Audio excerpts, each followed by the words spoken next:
All right, we're going to try this again. The phone is just sitting up front. We're not going to be looking at the camera or anything, but Steve and I are on a road trip to places unknown, to far-flung locations with a trailer behind us, pick up some cool stuff.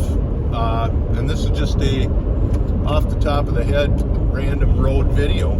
So, Steve, let's talk about some of the potential customers that call the Ham It Up shop and want obscure parts, like they think you have everything. Yeah, it's pretty interesting. And of course, obviously they know I'm in the business with, hams parts, and with that in their mind, they think, well, I also will have, steering wheels for Pabst jalopies and Eagle wings for Budweiser signs and everything else. I wish I had all that stuff, but I would have to have a whole block of stores instead of just one if I had all that stuff.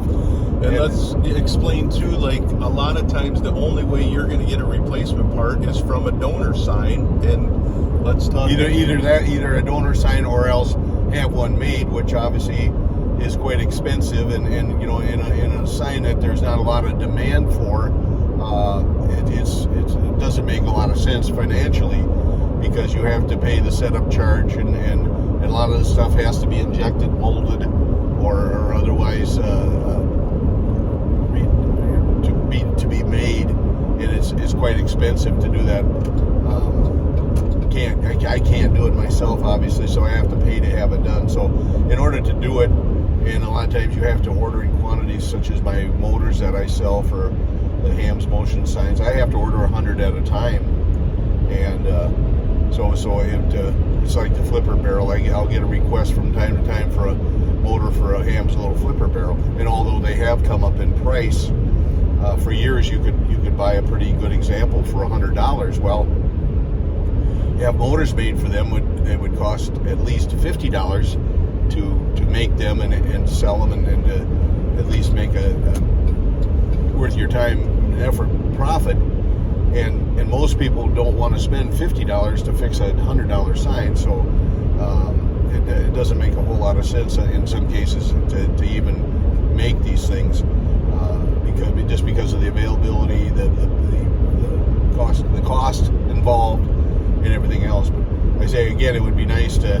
have a warehouse full of part signs and stuff, but I do not. So. And how about some signs that the motors for them either never go out or are such a pain? Yeah, there's a couple signs now, Ham signs. The one comes to mind is the rotating clock with the scene on one side, looks like a planter with a roof on it. Yeah. What happens is that sign is terribly top heavy, and if it isn't mounted exactly flush to the wall or flat, what happens is that upper bushing in that motor wears out. And when you're looking at one of them, obviously the first thing to do is to plug it in and run it for 3-4 minutes and make sure it keeps running, because what will happen if that bushing is gone, it'll run until it gets hot, and then it'll seize up, and then you're nobody makes that motor for that, including me, and even if you did, they are a royal pain in the butt to work on, to take apart. And this is that Ham's double-sided sign with the gold stepped frame that has two sides, clock on one side, a roof over the top, and sometimes fence sections on the right and left. Correct. Yep. Yeah, I don't know exactly what the word is. I call it a planter sign because it has the leaves around the base, whatever, brick at the bottom. But yeah, it's like a gold frame, clock on one side and a scene on the other. It's a neat sign working, but like I say, a lot of times that's what happens when that bushing wears out. The grimace on my face was me trying to let a vehicle in and him not getting the clue here. So we are combining driving in a very safe sense, of course. Of course we are, yes. Yep. Let's talk about the FedEx Amazon mentality that many people have, that, well, you've got it in stock, I just sent you a payment for it, and you need to get that out immediately. Your life should never intrude in my needing. We often joke that some people feel like they're dealing with a kidney for their brother and need it overnight. And it's gotten worse in the last few years. I don't know what the mentality, whatever it is, but And I get it. I like to have my stuff working too, but people sometimes are incredibly impatient with stuff, not only having their signs repaired or getting parts for the same, but big problem, the big issue is I'm just one guy, and I have more than one thing to do. Plus, I have a wife that likes to have me home every once in a while, and I do like to ride on my motorcycle, and I like to go to baseball games and car shows, and I like to have a beer once in a while. So I'm not there 24 hours a day, 7 days a week to fix beer signs, but I enjoy doing it, and I'll do a good job. But you got to give me time to do it, or they could go to Beer Mart and get it overnight and cheaper, exactly. And much cheaper there. Yes. Yes, find an alternative retail outlet, and I would recommend taking your business there if time is of the utmost importance. Exactly. Well, wait a minute. There isn't any other place that I've looked around that. Exactly. Yeah. And when you do send me a text, and I don't respond within the next 30 seconds, do not send me a text with question marks after that, because I did see your text. I will respond in a timely fashion, but I do have other things that maybe just might be going on at that moment, and I can't look for your part immediately, or I can't answer you immediately. So to send me question marks after you send me a text does not go over really well, and a lot of times that'll even slow down your answer, to be honest with you. And there are some instances too, but these customers are few and far between, that you just realize with all the urgency and the question marks that perhaps jettisoning yourself from that incident and a particular sign might be a whole lot better, because that person's timeline definitely does not meet yours. Right. They, I understand, like say again, and I've said this once, I've said 100 times, it is just a beer sign. It's not life or death. The world will go on with or without that sign being repaired, and when it doesn't work, it's basically worthless, and when you're trying to make it into something, and I have had and now that these signs have become more valuable, obviously I get a lot more signs in that should probably be just part signs. I mean, it's the old saying is you can't polish a turd, but there's only so much a person can do to, I had one in the other day that was just literally full of rust. It had been underwater in a wet environment, obviously. There's nothing you can do with that. You can't really, you're just better off, moving on, finding another sign and starting all over again. And I understand these things have gotten ridiculously expensive, and it's because they don't make them anymore. And I understand people are trying to save them, but at some point you have to fish or cut bait, as my dad would always say, and move on and sometimes find another sign to maybe make one good one out of the two or something. But yeah, I say when the sign is total full of rust, there's not a whole heck of a lot you can do with it. It's always going to be that way. You can't change things like that. And a story that comes to mind, how about the 65 Rippler sign that had no guts, no internal parts at all? Yeah, I honest to God, I could write a book. I had a guy call me, it's been about a year ago now, and he calls me up and he says, I got one of those Rippler signs that doesn't, I think the water's supposed to move, isn't it? I said, yeah, it should. Well, he says it doesn't move. And I said, well, most likely the motor is bad. I said, I do have the motors. He said, well, would you be able to fix it for me? And I said, yes, I can. So he brings it down to my house, and I go out to his vehicle and open the back hatch of his SUV, and here's a 65 Rippler sitting there. And I look at it, and I pick it up, and I realize it is just the outer case of the sign. There's no internals, there's no back, there's no motor, it's just the outer shell, the outer cover of the sign. I flip it over and I says, where's the rest of the sign? He says, well, that's all I have. That's the way I bought it. And I says, did it ever occur to you that this isn't going to work without a plug on it? So, I got this look like you don't know what you're talking about. I says, how would you expect this to work without any internals, without any guts inside? where do you plug it in? Do you think it just kinetically works?